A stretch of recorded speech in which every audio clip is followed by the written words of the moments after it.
Kazi inayofanywa na manesi wa vitengo vya dharura ulimwenguni huwa si rahisi kabisa. Kwa baadhi ya watu hawatilii maanani kazi zao. Endapo kutotokea kosa lolote kwenye hospitali zetu, mtu wa kwanza kulaumiwa kwa utepetevu huo ni nesi. Eunice Ngare ni mhudumu wa afya aliyeidhinishwa kwenye kitengo hicho katika hospitali ya kujifungua kina mama ya Pumwani hapa Nairobi. Litaguzana naye kutaka kujua changamoto anazopitia akiwa kama nesi na hata akiwa kama mzazi. Getting to be an emergency nurse, it's not just easy. You really have to work hard in class and you have to be the best. And you have to have compassion of what you do.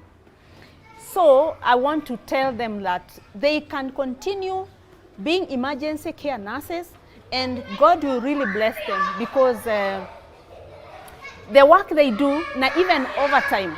I've told you again, we even work overtime because if a patient complicates, you cannot hand over that patient to another person. Because most of the time we work with machines and you can't leave a patient in a machine. You make sure if I'm in a facility where there are no equipments, I have to make sure I take that patient to a place where it's comfortable. And sometimes we even go to a place like Kenyatta and we find there is no bed. You can't leave that patient before that patient is taken over. You have to stay with that patient. So critically, if you look at it, our work is tireless and it's only God who can bless emergency care nurses out there. To tell you the truth, it's not easy because some of us who work in those critical care areas that we have an emergency, we have to operate on a patient, you really have to put the mask, you really, the N95 is very, very uncomfortable by the way, because you have to stay with that mask the whole day. You can imagine you sweat, you really feel uncomfortable. It's really uncomfortable, but I really want to thank the healthcare workers who have made sure that the PPEs, the protective gear, is not just putting. You have to put them right. You have to keep on changing the mask because when you attend to this patient, you have to change the mask. You have to change the mask the right way. So, and then we have to make sure there is also hand washing frequently. So that unfriendly, let me say unfriendly environment, we have to work in that kind of environment. So let me say it's God who has really taken care of us.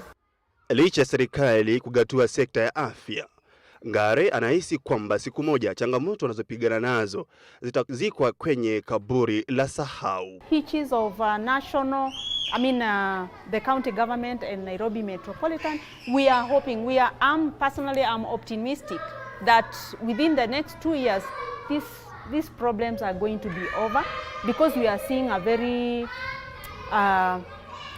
dedicated group. That is the management, both the director, the deputy director of Nairobi Metropolitan. We have Mr. Bandi. We are optimistic that things are going to be better. Tangu ujio wa corona, yeye huwa na hofu kwa maisha ya wanawe na afya zao. Safari hii haijakuwa rahisi kwani imelazimu awape mafunzo wa namna ya kukabili virusi vya corona. I keep on talking to especially my children. I have adult children and there is that fear. You work from the government. You are working in a government facility, so you could bring us corona. That is a fear, but as a nurse, I have to keep on reassuring them. I work in a very uncomfortable circumstances, but in this case, when I protect myself from the other patients or the other colleagues who have corona, I cannot get corona. And exactly that's what I've done. I make sure that I live in a very clean environment, very, very clean environment, whereby the cleaning is done on a daily basis, that you clean the bed, the handles of the door, the sinks where everyone is touching. When I come in, by the way, I have to sanitize even my phone. I have to sanitize my phone. and I have to sanitize my car keys. So you know somebody can just pick the car key and also get corona. Exactly. So that's those little nitty-gritties. I had to do them because I want to protect my family members.